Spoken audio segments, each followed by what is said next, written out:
And good morning again. Senator Shelby is joining us today from Mobile. Senator Boxer's in San Francisco, Congressman Gall in New Orleans, and Senator Nelson is with us here in the studio. Welcome to you all. Well, Senator Shelby, you were all over the Gulf Coast region yesterday. Did you run into any yacht racing down there? Oh, I didn't, but I ran into a lot of people, a lot of small, medium-sized businesses, fishermen, you know, people that rent things on the beach, condominiums, small business people that don't have yachts but are concerned about their livelihood, and rightly so. I thought, Bob, that the fact that the chairman of BP had the gall, the arrogance, to go to a yacht race in one of his, in England, while all of this was going on here, I thought that was the height of stupidity. And I believe myself that he should go. I don't know how he can represent a company in crisis like BP and ignore what's going on in the Gulf of Mexico. Well, Congressman Gall, down there in New Orleans, you kind of got the nation's attention at another congressional hearing the other day when you suggested, I'm sure you didn't mean this literally, but you suggested that another BP official might ought to commit Harry-Carry. What are your thoughts this morning when you get up and see pictures of Tony Hayward at that yacht race? Again, Bob, I'm very disappointed of how out of touch the executives at BP are. Our people are suffering tremendously down here. I just received news from a staffer of mine that a Vietnamese fisherman actually tried to commit suicide.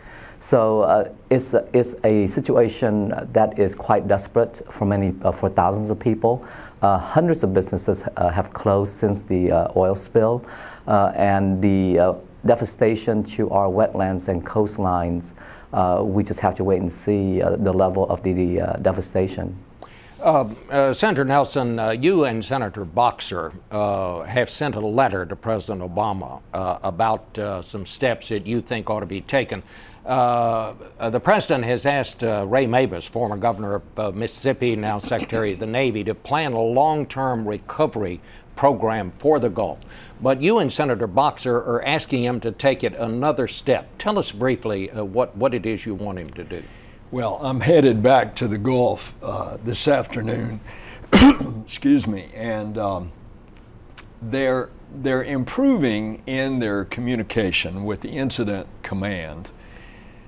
And I'm grateful for that. And the oil is hitting our beaches now. It's in the Northwest Florida beaches. But for the long term, you really need a military command and control structure where orders are given and things get immediately implemented.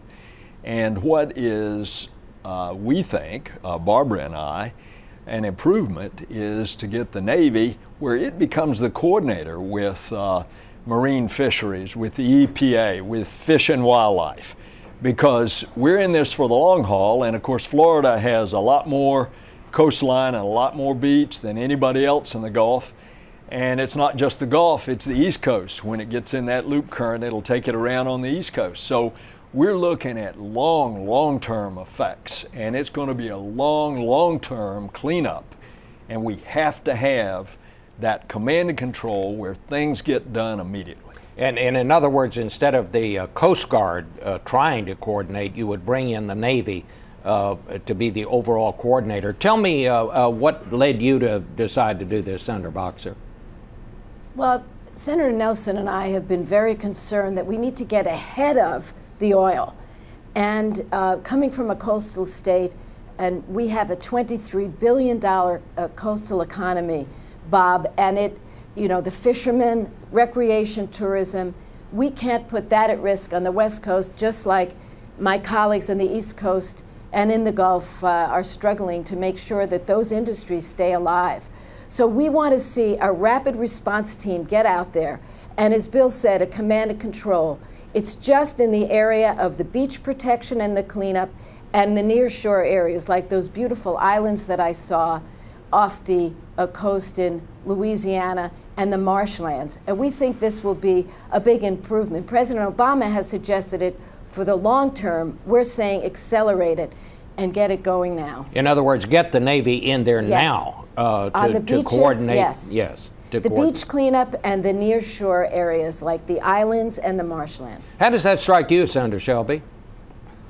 Well, I like to see the matrix. I'd like to see how it really would work, because maybe we needed something like that 60 days ago, 2 months ago, but there has been progress made by BP, not enough yet to stop the hemorrhaging. But the cleanup effort, even when we stop the hemorrhaging, is going to be huge. And if we can coordinate it with all of our agencies, let's see how it works. Well, might be a good idea. I'm not sure. Well, tell me about what you found out yesterday. Is this thing better or worse than you thought it was since the last time you were down there? And what did you find out yesterday? I think it's worse for a lot of reasons. A lot of oil has been pouring into the Gulf. It continues to do this as we speak. I saw along the beaches into the shallow water, looks like the collection of oil down into the sand. And if this is going to go on, it's got to affect marine life. And the cleanup, as Senator Nelson and Boxer said, it's going to be awesome. It's going to be long term. But the number one thing is to stop it. If we can do this, then we can coordinate a plan to say we're going to clean this up. And in your state, Congressman Gall, what's the main thing that needs to be done now? There are a number of issues that we are concerned with. One is better coordination with respect to the cleanup. We've been hollering and yelling for the past 6 weeks for better coordination, and if it requires bringing in the Navy, if it requires bringing in the Air Force or what have you, we just need the necessary infrastructure to be there to send ships out there to clean up the marshes, to build those berms, to do everything that we can to keep the oil out. And the second issue that we are facing, and we have approached the administration for a solution, is the moratorium that potentially can cost the state up to 60,000 jobs. I have proposed to the Secretary Salazar, the possibility of allowing partial drilling, which will achieve both goals of providing the administration with the time to implement reviews, to implement new procedures and protocol, but at the same time allow Louisiana to keep the jobs here. Well, that you bring up one of the most controversial and one of the most difficult questions that people are grappling with right now, because there is a moratorium on drilling in the Gulf. I know that Senator Nelson thinks that's a good idea. Senator Boxer thinks it's a good idea. Senator Shelby, I think, does not believe it's a good idea. But what you have proposed is to keep these people working, to let them continue to drill at these various wells, but I guess you would stop when you get to where the oil is. In other words, you could keep people working now, but not take that final step. How would that work, Congressman? Well, Bob, technology now allows the industry to know exactly where the oil is. If you pay attention to the BP trying to dig the relief well, it takes about a good 3 to 4 months to dig a well because they have to dig deep into the ground, around 10, 15,000 feet, and that can take a while. So we can allow them to dig up to the first 12, 13,000 feet, and then ask them to stop, and they have the technology to do that. That will allow the administration the time to do the review that they have to do in the next couple of months to implement new procedures, new protocols, but allow Louisiana to keep the jobs that we desperately need, to keep the revenues flowing, because the oil has devastated the economy of the Gulf Coast. And now the moratorium is really making matters worse, and we have to find a common sense solution to this problem, and to allow partial drilling is a common sense solution. Let me ask Senator Boxer, because I know you favor this moratorium. Does that make sense, Senator Boxer, to you, what the Congressman just said? I'm sure open to his idea. What I want to say here is, if you look at the permit that BP filled out, all you have to do is see what they said before the spill. They said they were thoroughly ready for anything that might happen, although it was terribly remote. None of the oil would reach the beaches or the shores. And if it did, if there was a spill, they said, we have the technology. And they didn't tell the truth. So what I've called for during this pause period is a look at all these permit applications. Maybe there are some that are very clear, that are very safe, that are very doable. So I don't think this broad brush necessarily has to be the only way, but I do believe that each permit must be looked at, or we're going to be back to square one again. And again, the jobs that rely on this, it's unbelievable. In my state, 330,000 jobs directly related to a clean coast.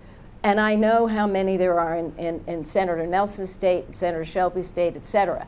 So I think we have to do this surgically, but it needs really to be done. Senator Shelby, I know you would like to see this moratorium lifted so they can get back to drilling for these economic reasons, to keep people working. Is that worth the risk, though? I think that's the question that people on the other side of the issue have. Bob, I understand both sides. I've seen both sides. We get about 30% of our oil from the Gulf now, that is the United States. We get a great percentage of that from the deep wells. I believe that BP made some horrible mistakes. They probably tried to do it on the cheap. We have hundreds, if not thousands, of wells in the Gulf of Mexico, and we're probably going to need more and more. If we don't, the oil drilling will go offshore and maybe not come back for a long time. But we need hands-on regulation in this area. Maybe we've learned some things that we can't take shortcuts.